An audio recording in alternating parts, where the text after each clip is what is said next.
اعوذ باللہ من الشیطان الرجیم، بسم اللہ الرحمن الرحیم۔ آج ہم جس مسئلے کے اوپر ڈسکس کریں گے وہ ہے ختنہ کے حوالے سے۔ ختنہ جو ہے یہ فطرت اسلامی بھی ہے اور فطرت انسانی بھی ہے۔ ختنہ جو ہے یہ بھی ملت ابراہیمی میں تھا، آپ صلی اللہ علیہ وسلم نے بھی اس کو باقی رکھا ہے، اور یہ سنت ابراہیمی بھی ہے۔ ختنہ جو ہے یہ شاعر اسلام میں سے ہے، یعنی کچھ چیزیں ایسی ہوتی ہیں جو شاعر اسلام میں سے ہوتی ہیں، ان میں سے ایک ختنہ ہے، وہ بھی شاعر اسلام میں سے ہے۔ تو ختنہ کے حوالے سے کچھ اہم باتیں، کچھ ضروری باتیں جن کا وضاحت کرنا ضروری ہے، تو اس میں وضاحت کرنے سے پہلے آپ سے گزارش ہے کہ آپ چینل کو سبسکرائب کریں اور دوستوں کے ساتھ شیئر کریں۔ اس میں یہ ہے کہ ویڈیو کو آپ اینڈ تک دیکھا کریں، آپ ویڈیو کو پورا واچ کیا کریں تاکہ آپ کو صحیح تر مسئلے کا پتہ چلے۔ تو جہاں تک ختنے کا مسئلہ ہے تو ختنہ کرنا یہ سنت ہے۔ حنفیہ کے نزدیک ختنہ کرنا یہ سنت ہے، اور اس میں کچھ دوسرے فقہا ہیں جن کے نزدیک ختنہ کرنا واجب ہے۔ جہاں تک ختنے کا تعلق ہے کہ کتنے دنوں کے بعد، بچے کی پیدائش کے کتنے دنوں کے بعد ختنہ کرنا چاہیے، تو اس میں ایک تو یہ ہے کہ فقہا نے جو لکھا ہے کہ اگر بچے کی پیدائش کے 7ویں دن، یعنی جب وہ 7 دن کا پورا ہو تو 7 دن مکمل ہونے پہ اس کا نام بھی رکھا جائے اور اس کا ختنہ بھی کیا جائے، تو 7ویں دن اس کا ختنہ کرنا یہ مستحب ہے۔ اس میں کچھ فقہا کی رائے یہ ہے کہ ختنہ کے حوالے سے کوئی مدت متعین نہیں ہے، یعنی بچے کے اندر قوت استعداد کو دیکھا جائے گا، یعنی قوت برداشت کو دیکھا جائے گا کہ جب وہ بچہ اپنی جو ہے اندر اس کی برداشت کر سکے کہ وہ جب اس کا ختنہ کیا جاتا ہے تو اس کو برداشت کر سکے تو پھر اس کا ختنہ کرنا چاہیے۔ بہرحال جتنا جلدی ہو اتنا جلدی ختنہ کروانا چاہیے۔ دوسری چیز یہ ہے کہ ختنہ کیسے کیا جاتا ہے، ختنہ کیسے ہوتا ہے؟ تو ختنہ ہوتا ہے کہ سامنے جو خشفہ ہے، جو عضو خاص پہ جو سامنے خشفہ کی جگہ ہوتی ہے، اس کو جو ہے اس کی کھال کو اتارا جاتا ہے، اس کی پوری کھال کو اتارنا۔ امام شافعی رحمۃ اللہ علیہ فرماتے ہیں کہ اس کی پوری کھال کو اتارا جائے گا، اور حنفیہ کے نزدیک اگر کھال کا اکثر حصہ بھی اتر جائے تو ختنہ ہو جاتا ہے۔ اس کے بعد جو مسئلہ ہے کہ اگر جو ہے ختنہ ایک بچے کا کیا ہوا ہو، کچھ بچے ایسے بھی پیدا ہوتے ہیں جو مختون ہوتے ہیں، جن کا ختنہ کیا ہوا ہوتا ہے، تو ان کے ختنے کی ضرورت نہیں ہوتی۔ جہاں تک مسئلہ ہے کہ آیا آپ صلی اللہ علیہ وسلم کے بارے میں کہ آیا آپ کا ختنہ کیا گیا تھا یا آپ مختون پیدا ہوئے تھے، تو اس میں دونوں طرح کی روایات موجود ہیں کہ بعض روایات میں یہ آتا ہے کہ آپ صلی اللہ علیہ وسلم مختون پیدا ہوئے، یعنی آپ کا ختنہ کیا ہوا تھا، لیکن اس کے مقابلے میں جو دوسری روایت ہیں وہ زیادہ قوی ہیں، جس میں یہ ہے کہ آپ صلی اللہ علیہ وسلم کی پیدائش کے بعد ختنہ کیا گیا۔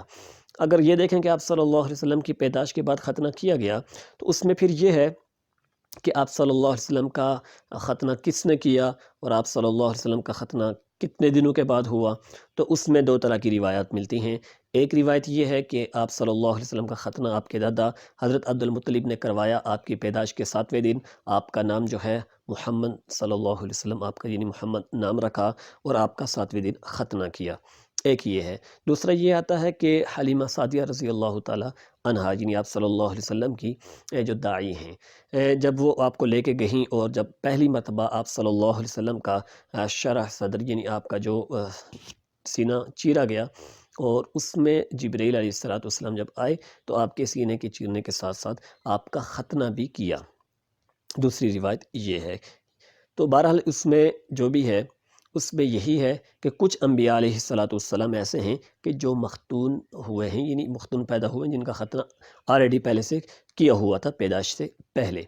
اس میں کتنے انبیاء علیہ السلام ایسے ہیں، اس میں امام سیوطی رحمۃ اللہ علیہ تقریباً جو ہے 40 کے قریب انبیاء کے نام ذکر کیے ہیں۔ اس طرح اور جو ہے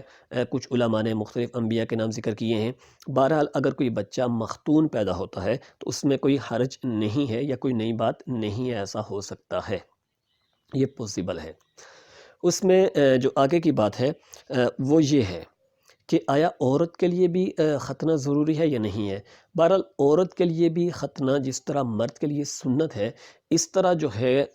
عورت کے لیے بھی ختنہ سنت ہی ہے، عورت کا ختنہ بھی ہونا چاہیے۔ بہرحال ہمارے یہاں پاکستان یا ہندوستان میں اس چیز کا رواج نہیں ہے۔ بہرحال اگر کوئی عورت جو ہے وہ ختنہ کرواتی ہے یا اس کا عورت کا ختنہ کیا جاتا ہے بچی کا، تو یہ بھی شرعاً جائز ہے، اس میں کوئی قباحت نہیں ہے۔ اب جو ہے کہ ختنہ کیوں کیا جاتا ہے، ختنے میں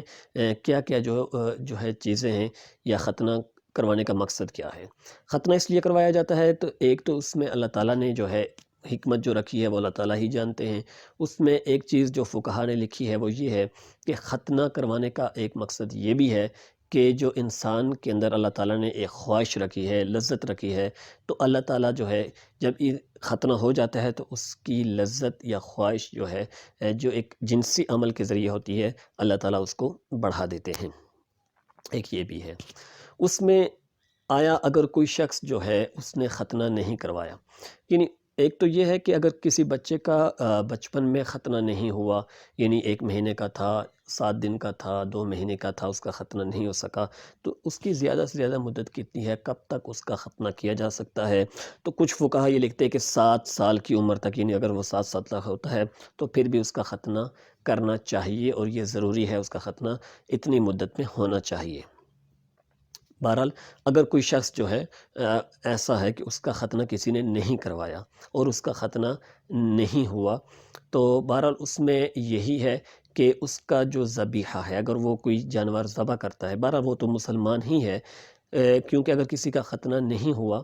تو وہ بہرحال مسلمان ہی ہے، اس کا ذبیحہ جو ہے اس کا ذبیحہ یعنی اس کا ذبح کیا ہوا جانور اس کے ہاتھوں سے وہ بھی کھایا جائے گا، اور ایسے ہی اس کی نماز جناز، اس کے تمام لوازمات مسلمانوں کی طرح ہی کیے جائیں گے۔